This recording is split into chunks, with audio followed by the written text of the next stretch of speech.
Ce sont près de 4500 tonnes de déchets d'équipements électriques et électroniques qui sont désormais transportés par voie fluviale entre les ports de Rouen et Gennevilliers.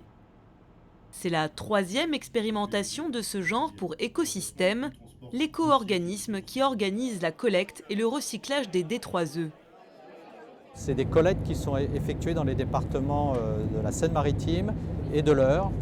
Donc ces deux départements qui se regroupent à Rouen où les équipements de froid sont ensuite transportés sur des bateaux en fluvial sur la Seine jusqu'au port de Gennevilliers. On peut mettre beaucoup de containers sur ces bateaux. Le parcours est de 18 heures. Bon, l'avantage c'est que c'est 18 heures jour, nuit, il n'y a pas de repas, enfin, c'est de la route permanente, c'est pas comme un camion qui doit s'arrêter avec plusieurs étapes. Donc c'est assez intéressant et puis surtout ce transport a permis d'économiser l'équivalent de 33% de CO2 et l'équivalent de 65 000 km de camions. 600 containers empruntant chaque année ce passage, cela veut dire 600 camions en moins sur les routes. Cette nouvelle boucle logistique est le fruit d'un partenariat avec Veolia qui assure la collecte et le transport des déchets de leur centre de regroupement vers leur centre de traitement à Bruyères-sur-Oise et à Gonesse. On a pu mettre en place des boucles d'économie circulaire et des boucles de transport fluvial qui permettent quelque part d'optimiser des installations que nous avions déjà sur le site que vous avez vu sur Gennevilliers et avec les marchés que nous avons gagnés notamment avec Écosystème et Valdélia, d'arriver à trouver un ensemble économique qui est aujourd'hui rentable sur ces activités.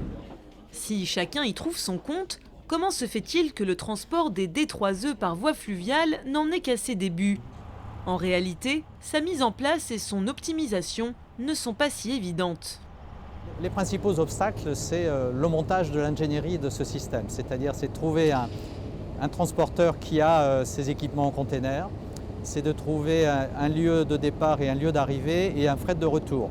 Et ça nécessite de travailler à plusieurs partenaires. Il y a Veolia qui peut être le maître d'ouvrage avec sa filiale Fluvéo, mais aussi des chargeurs avec différents intérêts et qui ont des flux à transporter dans un sens et dans l'autre, avec un même type de contenant, c'est-à-dire un conteneur adapté à ces chargements.